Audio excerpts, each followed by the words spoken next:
کتاب مقدس میں سے عبرانیوں کے نام کے خط کے پہلے باب کی تلاوت۔ اگلے زمانے میں خدا نے باپ دادا سے حصہ بہ حصہ اور طرح بطرح نبیوں کی معرفت کلام کر کے اس زمانے کے آخر میں ہم سے بیٹے کی معرفت کلام کیا، جسے اس نے سب چیزوں کا وارث ٹھہرایا اور جس کے وسیلے سے اس نے عالم بھی پیدا کیے۔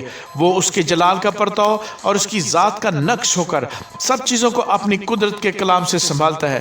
وہ گناہوں کو دھو کر عالم بالا پر کبریا کی داہنی طرف جا بیٹھا اور فرشتوں سے اسی قدر بزرگ ہو گیا جس قدر اس نے میراث میں ان سے افضل نام پایا، کیونکہ فرشتوں میں سے اس نے کب کسی سے کہا کہ تو میرا بیٹا ہے، آج تو مجھ سے پیدا ہوا، اور پھر یہ کہ میں اس کا باپ ہوں گا اور وہ میرا بیٹا ہوگا۔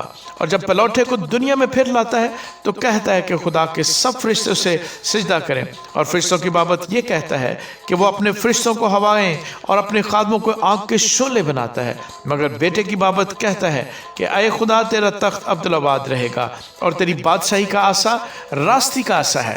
تو نے راست بازی سے محبت اور بدکاری سے دعوت رکھی، اسی سبب سے خدا یعنی تیرے خدا نے خوشی کے تیل سے تیرے ساتھیوں کی بنسبت تجھے زیادہ مسا کیا۔ اور یہ کہ اے خداوند، تو نے ابتدا میں زمین کی نیو ڈالی اور آسمان تیرے ہاتھ کی کاراگری ہیں۔ وہ نیست ہو جائیں گے مگر تو باقی رہے گا، اور وہ سب پوشاک کی مانند پرانے ہو جائیں گے۔ تو انہیں چادر کی طرح لپیٹے گا اور وہ پوشاک کی طرح بدل جائیں گے، مگر تو وہی ہے اور تیرے برس ختم نہ ہوں گے۔ لیکن اس نے فرشتوں میں سے کسی کے بارے میں کب کہا کہ تو میری داہنی طرف بیٹھ، جب تک میں تیرے دشمنوں کو تیرے پاؤں تلے کی چوکی نہ کر دوں؟ کیا وہ سب خدمت گزار روحیں نہیں جو نجات کی میراث پانے والوں کی خاطر خدمت کو بھیجی جاتی ہیں؟